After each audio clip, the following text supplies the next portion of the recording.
এবার দেখেন সালাম তো আমরা দেই, সহিহ বুখারী 6227 নম্বর হাদিস। এই একই হাদিস পাওয়া যায় কোথায় দেখেন, বুখারী থেকে হাদিসটা মেশকাতে নিয়ে আসা হয়েছে, মেশকাত থেকে আবার এই হাদিসটা দাখিল মাদ্রাসায় পড়ানো হয়। দেখবেন নবম দশমে মেশকাত একটা কিতাব আছে আরবি বাংলা। আন আবি হুরায়রা রাদিয়াল্লাহু তাআলা قال قال রাসূলুল্লাহ সাল্লাল্লাহু আলাইহি ওয়াসাল্লাম, হযরত আবু হুরায়রা রাদিয়াল্লাহু তাআলা বলেন আল্লাহ রাসূল সাল্লাল্লাহু আলাইহি ওয়াসাল্লাম ইরশাদ করেন, খলাকাল্লাহু আদামা আলা সূরাতিহি, আল্লাহ রাব্বুল আলামিন আদমকে তার আকৃতিতে বানালেন। কি বলছে কথা? আল্লাহ কাকে বানাইছেন? আদম আলাইহিস সালামকে তার আকৃতিতে। তুলহু 60 জিরাআন, যার দৈর্ঘ্য ছিল 60 হাত। কয় হাত? আবার বলেন 60 হাত। এখন বানানোর পরে আল্লাহ রাসূল বলেন, ফালাম্মা খলাকাহু, যখন আদম আলাইহিস সালামকে বানালেন, ফাজহাব, বললেন যা ওইদিকে, ফাসাল্লামা আলা, ওখানে গিয়ে সালাম দাও। কাদেরকে দিবা? ফাসাল্লামা আলা উলাইকা নাফারি মিনাল মালাইকাতি জুলুসুন, ওই যে দেখা যায় একদল ফেরেশতা বসে আছে, যাও তাদেরকে গিয়ে সালাম দাও। নির্দেশ কে দিছে? কথা বলেন, কে দিছে? কাকে দিছে? আদম আলাইহিস সালামকে। তিনি কি রাসূল সাল্লাল্লাহু আলাইহি ওয়াসাল্লামের পরের না আগের? শুধু আগের না টপ? সবার আগে। তা আল্লাহ বললেন যাও ফেরেশতারা বসে আছে তাদেরকে কি দাও? সালাম দাও। এতদিন শুনছেন ফেরেশতাদেরকে বলছে কি সেজদা করো আদমকে, সেটা কোরআন থেকে। এখন দেখেন আল্লাহ বললেন আদম আলাইহিস সালামকে তাদেরকে কি দাও? সালাম দাও।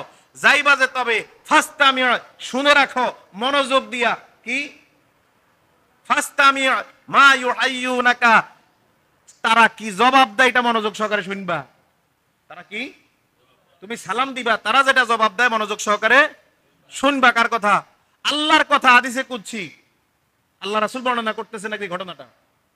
এখন দেখেন সেখানে যাওয়ার পরে তারা কি বলে সেটা মনোযোগ দিয়ে শুনবা। ফাইন্নাহা, কারণ কি? কারণ আছে।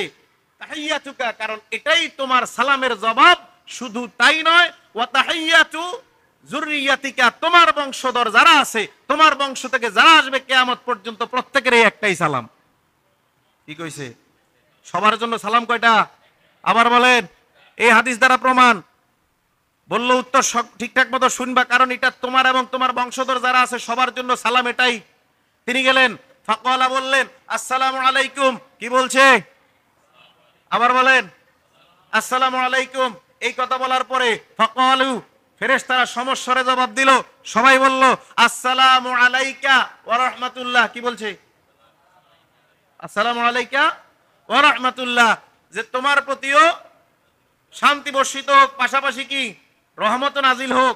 ফাজুদুহু ওয়া রাহমাতুল্লাহ, যে ফেরেশতারা একটা শব্দ বৃদ্ধি করে বলছেন। একটা শব্দ কি?